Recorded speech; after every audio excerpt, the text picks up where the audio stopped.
एक जैन भिक्षु था जो अपने पूरे जीवन में बार बार जेल भेजा जाता रहा।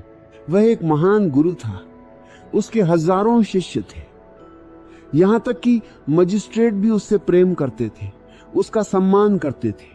वे उससे प्रार्थना करते हुए कहते, आप ऐसे अजीब काम क्यों करते हैं, हमारी समझ से परे है। क्योंकि वह अपने ही शिष्यों की छोटी छोटी चीजें चुरा लेता था और स्वाभाविक ही था कि कानून अपना काम करता। मजिस्ट्रेट कहते, हमें पता है कि इसमें कोई और ही बात है, आप किसी का सिर्फ एक जूता क्यों चुरा लेते हैं, उसका तो कोई उपयोग भी नहीं, और अब हमें आपको 2 महीने के लिए जेल भेजना पड़ेगा।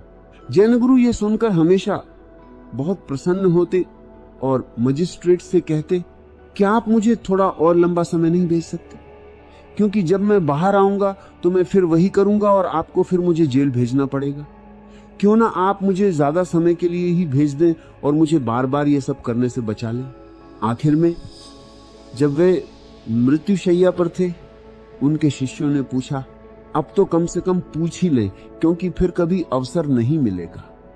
आप ऐसी चीजें क्यों चुराते थे जिनका आपके लिए कोई महत्व ही नहीं था। हम तो हमेशा तैयार थे, जो भी आपको चाहिए होता ला कर दे देते, लेकिन आपने कभी कुछ मांगा ही नहीं। वहां से और बोले, असल कारण यह था कि मैं जितना हो सके उतना समय जेल में रहना चाहता था, क्योंकि उस जेल में 3000 लोग हैं और मैंने उन 3000 लोगों में बाहर की दुनिया की तुलना में कहीं ज्यादा निर्दोष, ज्यादा स्वाभाविक मनुष्य पाए हैं। बाहर बहुत से गुरु हैं, बहुत से धर्म हैं, वे अपना काम कर रहे हैं, लेकिन उन बेचारे लोगों की कोई सुध नहीं लेता। जब मैं जेल में होता हूं, मैं उन्हें ध्यान सिखाता हूं, उन्हें जागरूक होना सिखाता हूं, वह जेल एक मठ बन जाती है। हमने उसे पूरी तरह बदल दिया है। सारे कैदी ध्यान कर रहे हैं, जेलर को इसका पता भी नहीं चलता, क्योंकि वे बस हर काम पूरी जागरूकता के साथ करते हैं। लकड़ी काटनी है तो लकड़ी काटते हैं, पत्थर तोड़ने हैं तो पत्थर तोड़ते हैं, सड़क बनानी है तो सड़क बनाते हैं।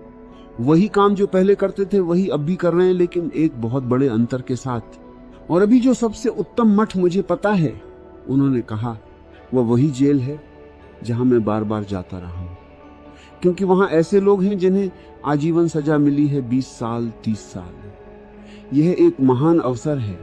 30 साल तक वे बिना बाहरी दुनिया की किसी बाधा के ध्यान कर सकते हैं। मुझे ऐसे लोग और कहां मिलते, और मैं अत्यंत प्रसन्न हूं।